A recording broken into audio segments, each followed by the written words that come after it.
بسم اللہ الرحمن الرحیم۔ جب اللہ تعالیٰ نے نبیوں سے عہد لیا کہ جو کچھ میں تمہیں کتاب و حکمت سے دوں، پھر تمہارے پاس وہ رسول آئے جو تمہارے پاس کی چیز کو سچ بتائے، تو تمہارے لیے اس پر ایمان لانا اور اس کی مدد کرنا ضروری ہے۔ فرمایا کہ تم اس کے اقراری ہو اور اس پر میرے ذمہ لے رہے ہو۔ سب نے کہا کہ ہم اقرار ہیں۔ فرمایا تو اب گواہ رہو اور خود میں بھی تمہارے ساتھ گواہوں میں ہوں۔ بس اس کے بعد بھی جو پلٹ جائیں وہ یقیناً پورے نافرمان ہیں۔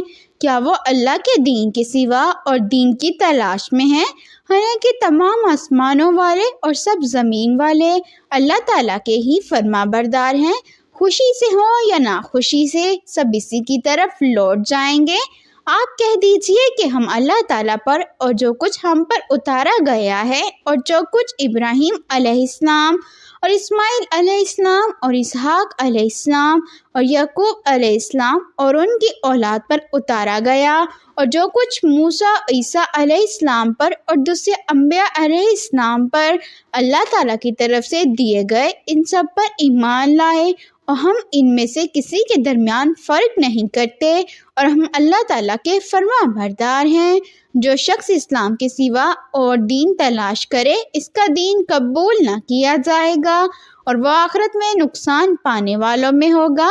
اللہ تعالیٰ ان لوگوں کو کیسے ہدایت دے گا جو اپنے ایمان لانے اور رسول کی حقانیت کی گواہی دینے اور اپنے پاس روشن دلیلیں آ جانے کے بعد کافر ہو جائیں۔ اللہ تعالیٰ ایسے بے انصاف لوگوں کو راہ راست پر نہیں لاتا۔ ان کی تو یہی سزا ہے کہ ان پر اللہ تعالیٰ کی اور فرشتوں کی اور تمام لوگوں کی لعنت ہو، جس میں یہ ہمیشہ پڑے رہیں گے۔ نہ تو ان سے عذاب ہلکا کیا جائے گا، نہ انہیں مہلت دی جائے گی، مگر جو لوگ اس کے بعد توبہ اور اصلاح کر لیں تو بے شک اللہ تعالیٰ بخشنے والا مہربان ہے۔ بے شک جو لوگ اپنے ایمان لانے کے بعد کفر کریں پھر کفر میں بڑھ جائیں، ان کی توبہ ہرگز قبول نہ کی جائے گی۔ یہی گمراہ لوگ ہیں۔ ہاں، جو لوگ کفر کریں اور مرتے دم تک کافر رہیں، ان میں سے کوئی اگر زمین بھر سونا دے گو فدیے میں ہی تو بھی ہرگز قبول نہ کیا جائے گا۔ یہی لوگ ہیں جن کے لیے تکلیف دینے والا عذاب ہے اور جن کا کوئی مددگار نہیں۔ جب تک تم اپنی پسندیدہ چیزوں سے اللہ تعالیٰ کی راہ میں خرچ نہ کرو گے، ہرگز بھلائی نہ پاؤ گے، اور تم جو خرچ کرو اسے اللہ تعالیٰ بخوبی جانتا ہے۔ تورات کے نزول سے پہلے حضرت یعقوب علیہ السلام نے جس چیز کو اپنے اوپر حرام کر لیا تھا، اس کے سوا تمام کھانے بنی اسرائیل پر حلال تھے۔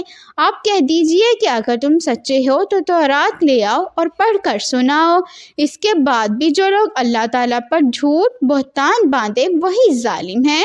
کہہ دیجئے کہ اللہ سچا ہے، تم سب ابراہیم حنیف کی ملت کے پیروی کرو جو مشترک نہ تھے۔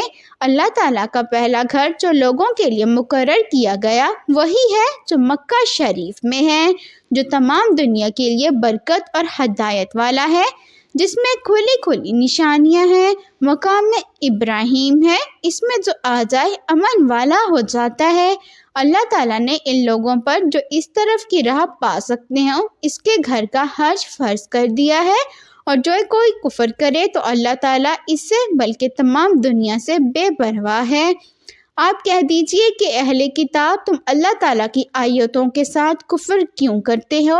جو کچھ تم کرتے ہو اللہ تعالیٰ اس پر گواہ ہے۔ ان اہل کتاب سے کہو، تم اللہ تعالیٰ کی راہ سے لوگوں کو کیوں روکتے ہو اور اس میں عیب ٹٹولتے ہو، حالانکہ تم خود شاہد ہو۔ اللہ تعالیٰ تمہارے اعمال سے بے خبر نہیں۔